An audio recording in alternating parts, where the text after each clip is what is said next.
우리가 죽겠다 죽겠다 해도 살아있는 것은 살아있을 수 있을 만큼의 사랑을 받고 있다는 증거입니다.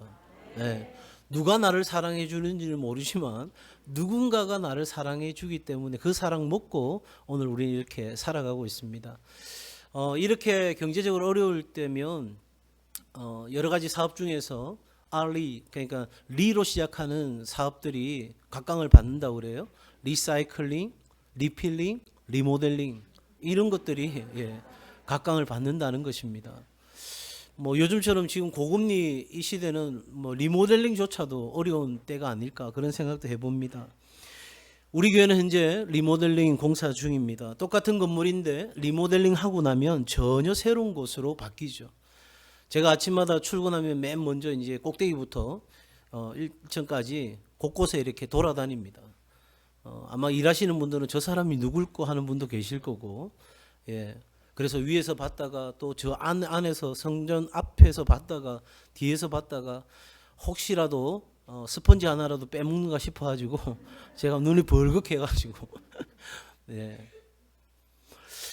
한 해를 마무리하고 새해를 준비하는 지금 우리의 삶을 돌아보면서 이 리모델링이라고 하는 것을 한 번쯤 생각해 봐야 되지 않을까 그런 생각을 하게 됩니다. 물론 지금의 삶이 나는 너무너무 행복해서 그냥 이대로 쭉 갔으면 좋겠다 하는 분도 계시겠지만 적어도 저와 여러분의 삶이 내가 만족하는 삶, 이 정도면 나는 괜찮아 이게 아니라 하나님이 보실 때 진짜 괜찮은 삶이냐라고 하는 그 질문 앞에서 혹여라도 내 삶에 뭔가 부족한 것이 있다라고 생각된다면 바로 우리에게는 리모델링을 하는 시간이 바로 지금 이 시간이라는 거죠. 한 해를 돌아보면서 지나온 삶을 돌아보면서 내 삶 앞에 하나님 앞에서 부족함이나 부끄러움은 없었는지 그리고 새해를 맞이하면서 내가 어떤 삶의 새로운 결단들을 해야 할지 아마 이 리모델링이라고 하는 인생에 있어서 영적 삶에 있어서 리모델링을 하는 시간에 있어서 이 송구영신 예배만큼 적절한 시간이 없으리라고 생각됩니다. 여러분 왜 이렇게 리모델링이 필요하냐면 잘못된 지식이나 습관이 때로는 사람을 잡습니다. 한번 잘못 배운 것이 습관이 되어져 버리면 늘 잘못을 저지르면서도 굉장히 편안해하고 거기에서 벗어나지 못하는 거죠. 제가 수영을 배영까지 배우다가 아주 오래전입니다. 오래전에 정말 힘들었던 게 뭐냐면 저 그래도 수영 좀 하거든요. 근데 들어갔더니 코치가 안 된다는 거예요. 그래서 난간을 붙잡고 움파 숨쉬기부터 하라는데 너무 답답한 거예요. 그런데 중요한 거는 제가 하는 대로 해보니까 얼마 못 가요. 그런데 코치가 하라는 대로 그렇게 방법을 따라서 해보니까 훨씬 더 낫게 되는 거죠. 그런데 그 폼이며 그 모든 것들을 바꾸기가 여간 어려운 게 아니에요. 또 제가 울산에 와서 탁구를 시작했지 않겠습니까? 탁구를 시작했는데 코치가 계속 혼내는 거예요. 목사님 그래가지고 안 된다니까요. 여자 선생님이었거든요. 제 손을 잡고 막 휘두르는데 민망하기도 하고 부끄럽기도 하고 힘 빼라니까요. 힘 뺐어요. 나 힘 뺐다니까요. 그거 갖고 안 된다. 더 빼라는 거예요. 여러분 이렇게 잘못된 습관을 바꾸는 거는요 너무너무 어려운 거죠. 일상생활에서 무엇이든지 처음 잘못 배우면 그것이 습관이 되어서 나중에 고치려 하면 참 불편을 느낍니다. 지나온 우리의 신앙생활 나는 너무나 익숙해져 버렸는데 혹시 나는 잘못된 채로 굳어져 버려 있는 그런 신앙은 아닌가. 예수님 믿고 말씀생활, 기도생활, 전도생활, 봉사, 찬송 여러분 이러한 내 삶의 실제적인 삶을 살아가지 않음에도 불구하고 그리스도인이 된다고 생각하는 그리스도인이 될 수 있다고 생각하는 그런 생각을 하고 산다면 여러분 성경 공부를 제대로 하고 기도 생활 그렇게 전도 생활하는 것이 여러분 얼마나 힘들고 괴로운 일인지 몰라요.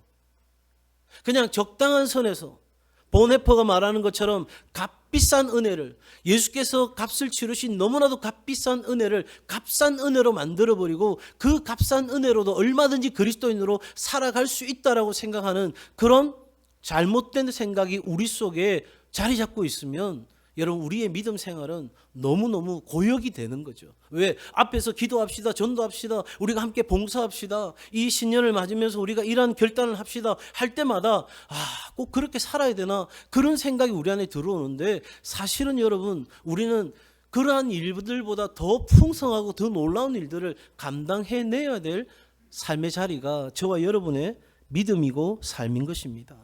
여러분 뭔가 잘못되었다면 고쳐야죠. 아무리 늦어도 안 하는 것보다는 낫습니다. 우리 어르신들 종종 이렇게 이야기합니다. 나는 그냥 이렇게 살다가 죽을란다. 니나 잘해라. 여러분 그거 아닙니다. 단 하루를 살더라도 내가 정말 하나님이 기뻐하시는 그 한 점을 찍을 수 있다면 그 인생이 가장 고귀하고 아름다운 인생이 되는 법이지요. 지금 하나님의 교회가 성전이 아름답게 리모델링 되어가고 있습니다. 바라기는 이러한 때에 우리도 영적 리모델링이 이루어지는 은혜가 있기를 주의 이름으로 축복합니다. 여러분 믿음의 확신과 고백 없이 그냥 너무나도 성급하게 세례를 받지는 않았습니까? 그 세례받음이 무슨 의미인지도 알지 못한 채 그냥 세례받으라니 세례받았고 세례받았으니 세례교인 되어서 성찬의 의미도 제대로 알지 못한 채로 먹고 마시는 그 자리에 참여하고 있는 것은 아닙니까? 직분의 의미와 같이 그 역할을 알지도 못한 채 어떻게 하다 보니 직분 받아서 그 직분대로 중직도 되고 그렇게 신앙생활 하고 있는 것은 아닙니까?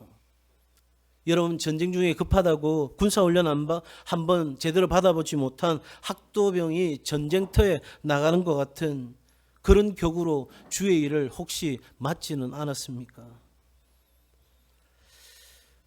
우리의 영적 상태를 한번 이 시간에 점검해 보십시다. 내 삶의 자리가 내 신앙의 자리가 왜 삐걱거리는지, 왜 내 안에 불평이 있고 불만이 있고 평안이 없는지, 왜 내 믿음 생활에 열매가 없는지. 여러분 성경 분명히 이야기하죠. 좋은 나무가 좋은 열매를 맺는다고. 왜 내 삶에는 그러한 선하고 좋은 열매가 맺히지 않는 걸까? 적어도 성경 우리에게 묵은 땅을 기경하라는 것입니다. 딱딱하게 굳어져 있는 그 땅을 기경해야 그곳에 씨앗을 심고 그곳에 심어진 씨앗 가운데서 줄기가 나고 잎이 나고 열매가 맺는 역사가 일어나는데 그걸 지금 말씀드리는 내용으로 한마디로 말씀드리면 리모델링 하라는 것이죠. 신앙생활은요 짐이 아닙니다. 신앙생활이 마지못해 지고 가는 짐이 아닙니다. 예배생활, 기도생활, 전도, 봉사, 헌금생활 그건 우리에게 주시는 하나님의 특권이고 하나님 안에서 기뻐하는 우리의 삶의 고백이 되어야 하는 줄로 믿습니다. 그런데 너무 안타까운 건 신앙생활이 짐이 되어버렸어요. 예배생활이 귀찮은 짐이 되었습니다. 믿음생활이 거추장스러운 낡은 짐으로 전락되고 말았습니다. 우리는 영적으로 빈곤한데 세상적으로 배부른 자들이 되고 싶어하는 우리 안에 헛된 욕심들이 가득 차 있습니다. 어디서부터 잘못되었는지 알고 고쳐야 하죠. 그래야 하나님은 우리에게 주시고자 하는 것이 은혜와 평강입니다. 뭐를 주신다고요? 은혜와 평강. 하나님의 마음입니다. 심지어 우리를 고난 가운데 내버려 두실 때에도 하나님이 우리에게 그 고난을 통해서 주시고자 하시는 것은 하나님의 뭐와 뭐? 은혜와 평강이다. 내 삶의 메마름과 고통 속에서 몸부림칠 때 그 환경 가운데서도 나에게 주시고자 하시는 하나님의 선물은 뭐다? 은혜와 평강이다. 자, 그러면 우리가 이렇게 은혜와 평강을 하나님의 복을 마음껏 누릴 수 있는 인생 되기 위하여 리모델링 하기 위해서는 뭐가 필요한가? 첫 번째로 여러분 리모델링을 잘 하기 위해서는 모델링을 해야 됩니다. 우리에게 모델이 필요합니다. 설계도가 필요한 거죠. 아침마다 소장이 와서 어떤 결정 사항이 있을 때 웬만한 큰 결정들은 우리 장로님들과 또 임장로님이 노력해 주셔가지고 했는데 아주 사소한 것들 그런 것들은 아침에 저에게 묻습니다. 그러면 저는 무슨 말이냐 그거 한번 투시도 보고 설계도 보고 이야기하자. 그러면 저를 보고 본당으로 올라오라고 붙여놓은 설계도를 보고 여기 이런 부분인데 이 부분들을 이렇게 진행하려고 하는데 괜찮겠습니까? 물어보는 거예요. 여러분, 우리의 삶에도 바로 그것입니다. 오늘 예수님께서는 이렇게 말씀하시죠. 수고하고 무거운 짐진 자들아 다 누구에게로? 내게로 오라. 내가 너희를 쉬게 하리라. 여러분, 육체적인 문제든지 영적인 문제든지 무슨 문제든지 들고 내게로 오라. 그리하면 내가 너희를 쉬게 한다. 내가 너희를 위로한다. 내가 너희를 도와준다. 이게 하나님의 약속입니다. 그런데 그 약속 가운데 주신 말씀에 중요한 것 하나가 뭐냐면 너희는 내게 와서 배우라는 것입니다. 그게 뭡니까? 우리 인생 지금까지는 세상에 속해 살았습니다. 세속적 가치가 내 삶의 전부였습니다. 그래, 돈이 적은 것보다 돈이 많은 게 좋지, 내가 낮은 곳에 있는 것보다 높이 올라가는 것이 좋지, 우리는 그렇게 세속적 가치가 내 삶에 있어야 된다고 우리는 철석같이 믿고 살아왔습니다. 그런데 예수 그리스도를 믿는 그 순간 우리 삶에는 우리의 모델이 달라진 거예요.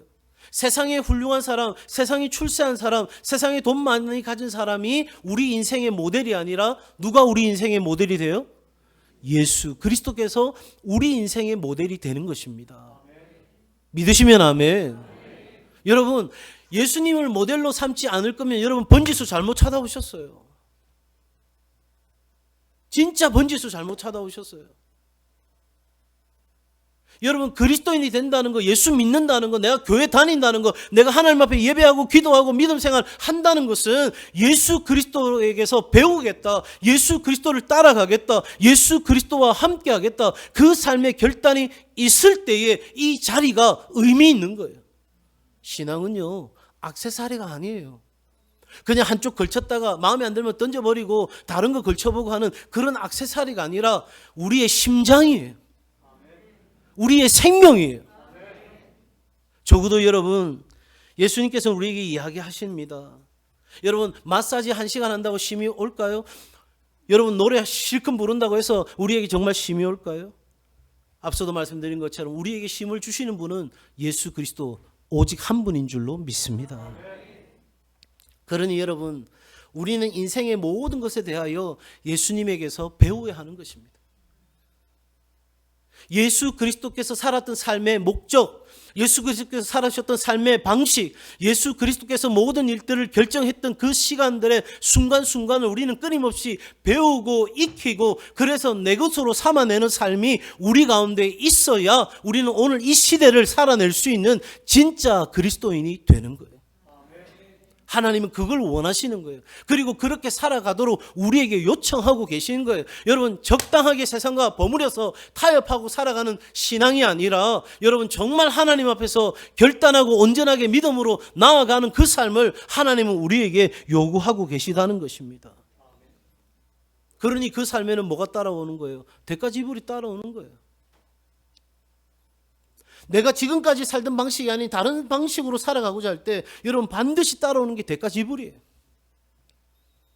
예수님께서 그렇게 말씀하시잖아요.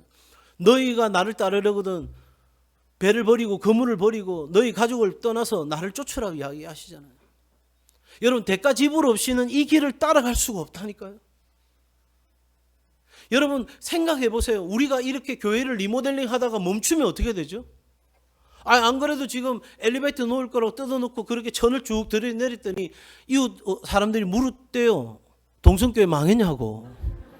동성교회 어디 떠나갔냐고.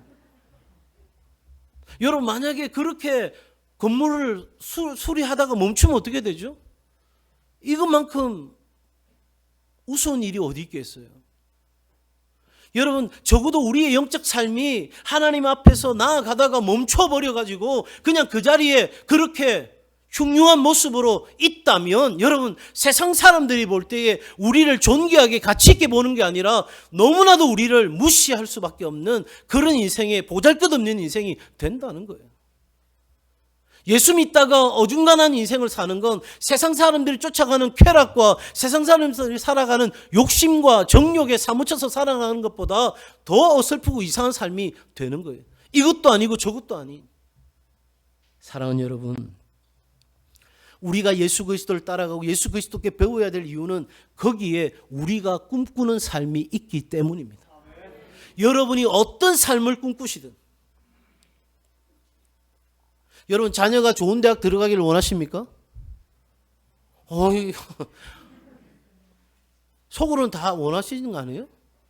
여러분 자녀들이 좋은 직장에 취업을 하고 좋은 사람과 가정을 이루고 그렇게 살기를 원하십니까? 네. 그런데 그 궁극적으로 살아가는 삶의 목적은 한마디로 말하면 행복한 거 아니겠어요? 여러분 손흥민 선수 아시죠? 모르셔요? 이게?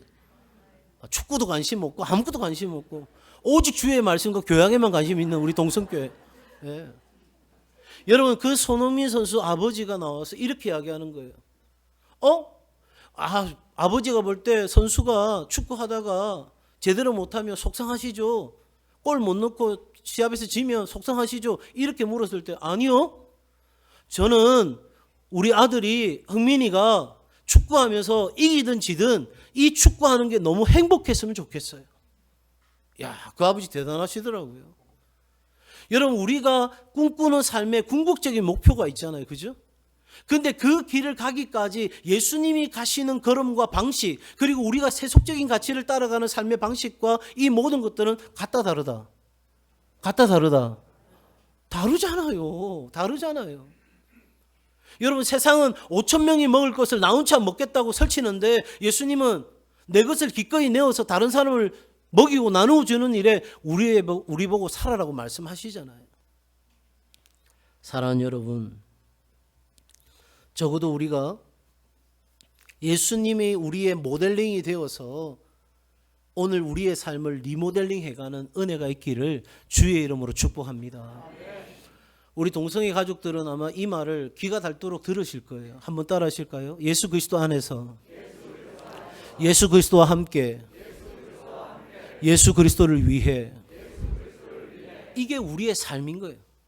당신은 왜 살아? 당신 뭐 하려고 이렇게 열심히 노력해? 방금 말씀드린 이 세 가지 차원의 삶을 위하여 우리는 사는 거예요. 자, 이렇게 리모델링 되기 위해서는 반드시 따라와야 될 게 하나 있는데 그건 뭐냐면 자기 자신을 깨트리는 작업이 필요한 거예요. 교회 리모델링 하는데 지금은 이제 막 부수트리는 거는 다 끝난 것 같아요. 아침부터 제가 한날은 이야기했어요. 제발 월요일날 내가 없을 때 좀 하시면 좋겠다. 근데 뭐 공직을 맞추려다 보니 그게 안 됩니다. 저도 어쩔 수 없지요. 계속 두드리십시오. 여러분 리모델링 되기 위해서는 불필요한 것들이 부서져야 되는 거예요. 깨트려져야 되는 거예요. 근데 여기서 중요한 게 있어요. 하나님과 우리에게 유익한 것은 하나님이 절대 부수지 않습니다. 믿으시면 아멘. 그런데 하나님이 부서뜨릴 때는 그냥 막 부수는 게 아니라 여러분 내가 그렇게 잘못된 것 가지고 살아갈 때에 관계 속에서 부딪히기도 하시고 일이 틀어지기도 하시고 그러면서 계속적인 문제가 생기는데 그런 상황에서 우리가 부서질 때 우리에게는 두 가지 반응이 나타나요. 하나는 뭐냐면 원망하고 불평하는 거예요. 어떻게 하나님이 이럴 수 있냐? 하나님이 나한테 어떻게 이럴 수 있어? 그러면서 끝까지 하나님 앞에 불평하고 원망하면서 하나님을 떠납니다. 또 다른 부의 한 사람은요 깊은 절망과 슬픔 가운데 들어갑니다. 내 슬픔, 내 절망 이것만 계속 생각하는 거예요. 하나님이 나의 삶을 어떻게 리모델링 해 가실지는 아무 관심이 없어요. 나는 너무 우울해요. 나는 너무 불안해요. 나는 너무 아무것도 할 수 없을 것 같아요. 그러면서 계속 절망을 학습하는 일이 우리 가운데 일어나는 거예요. 여러분 리모델링 되기 위해서는 반드시 부서져야 된다는 것을 잊지 마시기를 바랍니다. 여러분이 부서지지 않으려고 고집하고 붙드는 순간 여러분 더 큰 고통이 따라올 수밖에 없어요. 왜냐하면 하나님 여러분 사랑하시니까. 하나님께서 우리에게 영화로운 존재가 되게 하신 거예요. 이미. 그렇기 때문에 하나님의 영광에 참여하는 자로 되기까지 우리를 빚어가시는 그 과정이 있기 때문에 하나님이 사랑하시는 그 자녀는 절대 놓는다 놓지 않는다. 놓지 않는 거예요. 그런데 떠나가려면 어떻게 돼요? 제가 그래서 종종 이렇게 신앙생활 잘 못하는 자녀들이 어머니나 아버지 따라와서 이렇게 오면 제가 꼭 부탁하는 말이 있어요. 누구야? 엄마 아버지가 너를 위해서 쉬지 않고 기도하지 않겠냐? 근데 네가 그 기대와 반대의 길로 가게 되면 네 인생이 어떻게 되겠냐? 진짜 피곤하고 힘들지 않겠나? 부모는 절대 그 기도 멈추지 않는다. 왜? 그 길이 사는 길이고 그 길이 생명이 있는 길이니까 자녀를 위하여 쉬지 않고 그 기도를 할 텐데 네가 그 기도에 응답하는 삶이 아니라 그 반대의 삶을 살아간다면 그만큼 인생이 고달플 수밖에 없지 않을까?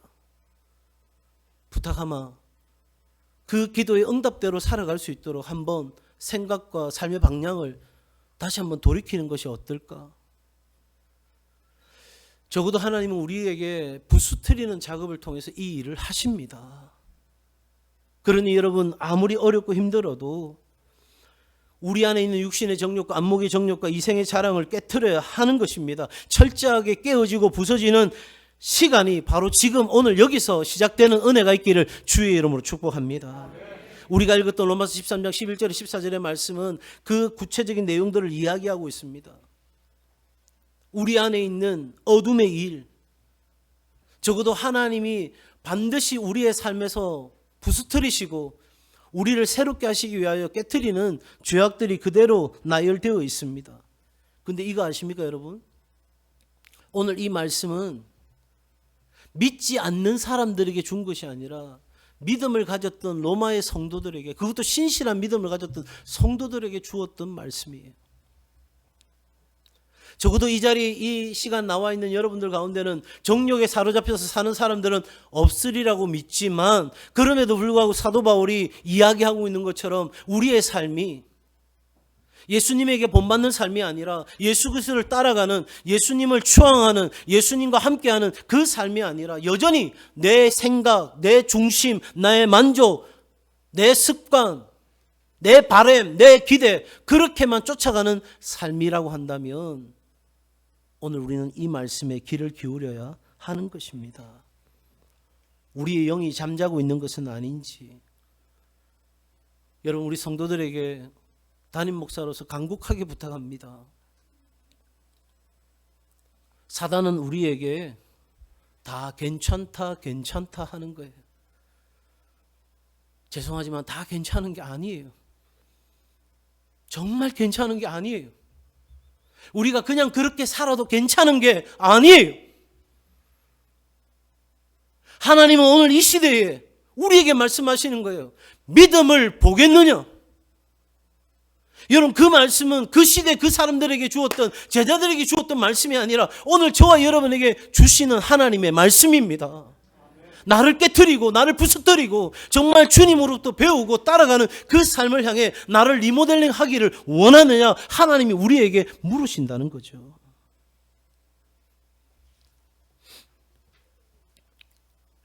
초대교회 우리 가운데 복음이 전해질 때 하나님의 교회는 굉장히 엄격했습니다. 윤리적으로도 또 그리고 여러 사람들에게 본이 되는 삶의 모습으로든 모든 것에 대하여 엄격했습니다. 지금 우리는 공사 중에 있습니다. 부족함이 많지요. 먼지도 납니다. 아무리 닦아도 먼지는 어느샌가 들어와서 가라앉습니다.